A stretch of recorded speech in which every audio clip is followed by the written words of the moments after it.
गुरुजी के पास में सारे दिन रहे और संज्ञा को चलो आवे अपने घरे। सो गुरुजी ने एक दिन कही, लला एक बात बताओ, तुम सारे दिन हमारी सेवा करते हो और शाम को तुम घरे चले जाते हो, ऐसा क्यों? बोले गुरुदेव, जो हमारी पत्नी है ना, हमारी पत्नी हिमालय साबूदाना की खीर बनावती है, सो खीर खाए को जाते हैं। बोले लला, वो खीर तुम्हारे ना बनती होगी, बनावत पहले होगी और बाद में जो कुछ थोड़ी बच जाती होगी सो तुम्हें मिल जाती होगी। बोले ना गुरुजी, हमें तो भर के लोटा में भर के थारी होपेला मिलती है। बोले ना गुरुजी, मेरी पत्नी बहुत समझदार है। बोले लला चिंता मत करो, इसकी भी परीक्षा करवाते हैं। सो गुरुजी ने अपने चेला को सांस टांगवे की विद्या सिखाई 6 महीना तक।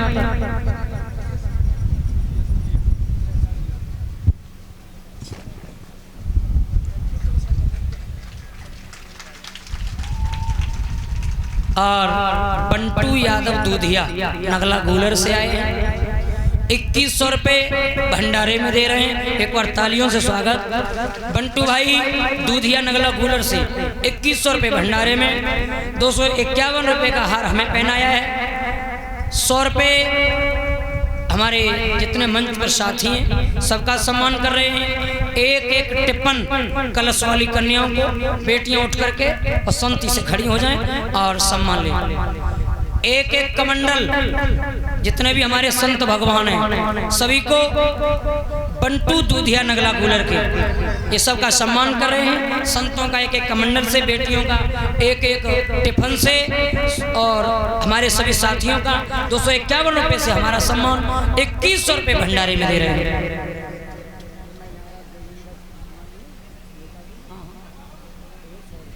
और 101 रुपये देवेंद्र यादव नगला झम्मन, जो धुमरी के पास में पड़ता है नगला झम्मन, ये हमारे मामा जी 101 रुपये भिजवा करके मेरा सम्मान, मेरा स्वागत कर रहे हैं। कामना करूंगा कि धर्म क्षेत्र में हाथ अग्रसर बने रहे, राधा रानी की कृपा हमेशा बनी रहे, बेटियां शांति से खड़ी हो जाएं। ठीक है बंटू, चलो सम्मान कर लो। आप एक तरफ खड़ी हो जाया करो, एक तरफ इधर आ जाओ, एक तरफ आ जाओ, जो कि कथा भी चलती रहे, आपका सम्मान भी होता रहे।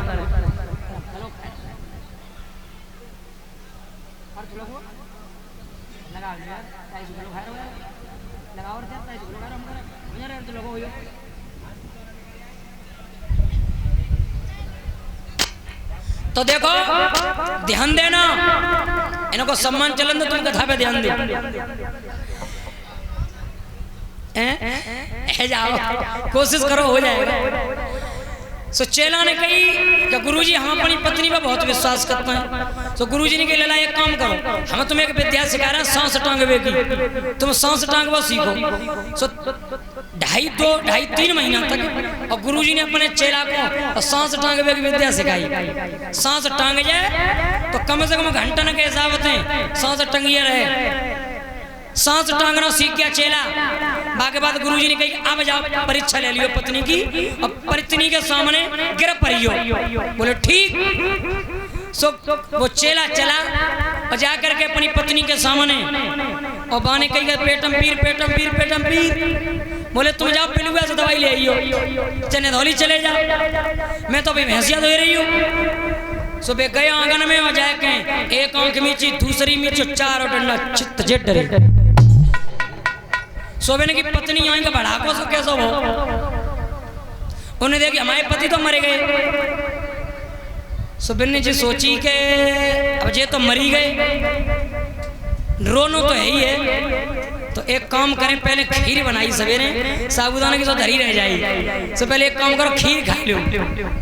सुबह घर में गई और खीर खूब खाई, खूब खीर खाई और खीर खाए के बाद में आए के और अपने पति के पास में रोने लगी।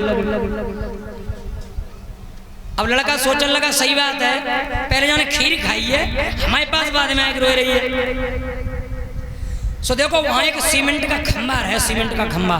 सो लड़का ने एक चतुराई कर ले के पहले ही पैर फांस के ज्वाइंट कर ले, ऐसे फंसा ले कि वो नहीं करे ना, न बज दे कि न बज गाया।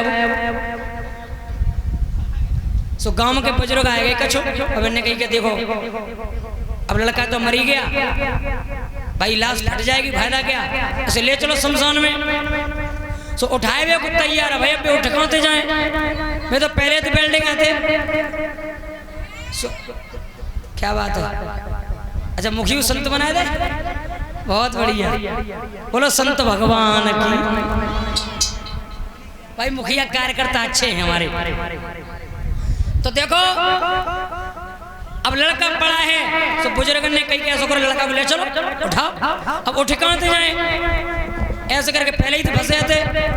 सो बुजुर्ग ने कही एक काम करो, खम्मा को तुद दो, लड़का नहीं कर रहा तो खम्मा तुद दो। सो मैंने की पत्नी ने कही दादा एक काम करियो, खम्मा मन तो रो, अब तो मिस्त्री 800 रुपये ले रहा है और कम तक 10 दिन ले गो, जे तो मरे गए कम भैया घर में कोई ना है। सो एक काम करो, जब मरे गए तो जरेंगे तो आते ही। सो इन्हें घोटने पे तो गोड़ काट दे।